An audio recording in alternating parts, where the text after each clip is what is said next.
ಮೊದಲ ದಿನವೇ ವಿದ್ಯಾರ್ಥಿಗಳಿಗೆ good news. CM DK Shivakumar ಘೋಷಣೆ.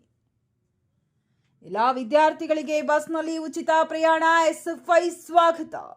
ಮಾತು ಕೊಟ್ಟಂತೆ ನಡೆದುಕೊಂಡಿದ್ದೇವೆ ಎಂಬಂತೆ ಮುಖ್ಯಮಂತ್ರಿಯಾಗಿ ಅಧಿಕಾರ ಸ್ವೀಕರಿಸಿದ ಮೊದಲ ದಿನವೇ ಡಿಕೆ ಶಿವಕುಮಾರ್ ರಾಜ್ಯದ ಲಕ್ಷಾಂತರ ವಿದ್ಯಾರ್ಥಿಗಳಿಗೆ ಸಿಹಿ ಸುದ್ದಿ ನೀಡಿದ್ದಾರೆ. ಇನ್ನು ಮುಂದೆ ರಾಜ್ಯದ ಎಲ್ಲಾ ಶಾಲಾ ಕಾಲೇಜು ವಿದ್ಯಾರ್ಥಿಗಳು ಸರ್ಕಾರಿ ಬಸ್ಗಳಲ್ಲಿ ಉಚಿತವಾಗಿ ಪ್ರಯಾಣಿಸಬಹುದು ಎಂದು ಸಿಎಂ ಘೋಷಿಸಿದ್ದಾರೆ.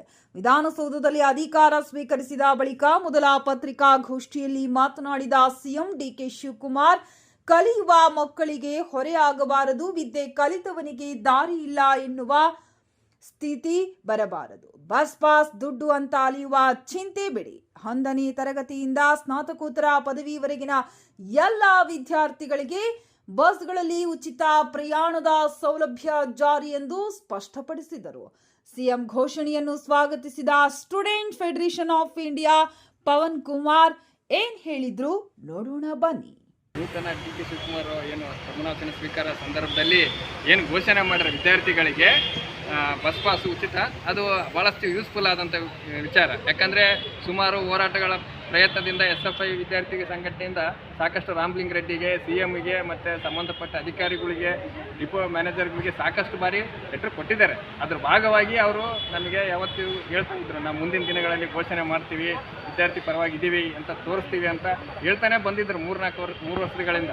ಆದರೆ ಇವತ್ತು ನೂತನವಾಗಿ ಆದಂಥ CM ಅವರು ಘೋಷಣೆ ಮಾಡಿದ್ದಾರೆ. ಅದು ವಿದ್ಯಾರ್ಥಿ ಸಮುದಾಯಕ್ಕೆ UGಯಿಂದ ಮತ್ತು PG ಹೈಯರ್ ಎಜುಕೇಷನ್ವರೆಗೂ ಯಾರ್ಯಾರು ಓದ್ತಿದ್ದಾರೆ ನಮ್ಮ ಕರ್ನಾಟಕದಲ್ಲಿ ಎಲ್ಲರಿಗೂ ಯೂಸ್ಫುಲ್ ಆದಂಥ ವಿಚಾರ. ಇದನ್ನು SFI ಭಾರತ ವಿದ್ಯಾರ್ಥಿ ಫೆಡರೇಷನ್ ವಿಜಯನಗರ ಜಿಲ್ಲೆ ಸ್ವಾಗತ ಮಾಡ್ತೈತೆ. ಅದೇ ರೀತಿ ಉದ್ಯೋಗ ವಿಚಾರಕ್ಕೆ ಬಂದರೆ 56,000 ಏನು ಘೋಷಣೆ ಮಾಡ್ಯಾರ. ಅತಿ ಹೆಚ್ಚಾಗಿ ವಿದ್ಯಾರ್ಥಿಗಳು ಪ್ರತಿ ವರ್ಷ ಲಕ್ಷಗಟ್ಟಲೆ ವಿದ್ಯಾರ್ಥಿಗಳು ಮನೇಲಿ ಕುಂತ್ಕೊಂಡಿದ್ದಾರೆ. ಅವರು ಏನು ಕೆಲಸ ಮಾಡಬೇಕು, ನಾವು ಓದಿದಂಥ ಎಜುಕೇಷನ್ಗೆ ಸರಿಯಾದ ರೀತಿಯಲ್ಲಿ ಕೆಲಸ ಇಲ್ಲ ಅಂತಕ್ಕಂಥ ಮಾತುಗಳನ್ನ ಕೇಳ್ಕೊಂಡು ಕೂಲಿ ಕೆಲಸ, ಯಾವುದೋ ಸಣ್ಣ ಪುಟ್ಟ ಕೆಲಸ ಮಾಡ್ತಾಯಿದ್ರು. ಇತ್ತೀಚೆಗೆ ಇವಾಗ ಏನು ಘೋಷಣೆ ಮಾಡಿದ್ರೆ ಎಲ್ಲ ವಿದ್ಯಾರ್ಥಿಗಳಿಗೆ, ಮುಗಿದಂಥ ವಿದ್ಯಾರ್ಥಿಗಳಿಗೆ ಖುಷಿಯಾಗಿದೆ. ನಮಗೇನಾದರೂ ಸಿಗುತ್ತಾ ಜಾಬು ಅಂತ ಮನೋಭಾವದಲ್ಲಿ ಇದ್ದಾರೆ. ಮುಂದಿನ ದಿನಗಳಲ್ಲಿ ಹಂತವಾಗಿ ಆದಷ್ಟು ಬೇಗ ಜಾಬ್ಗಳು ಯಾವ್ಯಾವ ಖಾಲಿ ಇದ್ದಾವೆ ಅವನ್ನೆಲ್ಲ ಜಾರಿ ಮಾಡಬೇಕು. ಅದನ್ನು ವಿದ್ಯಾರ್ಥಿಗಳು ಭರ್ತಿ ಮಾಡ್ತಾರೆ.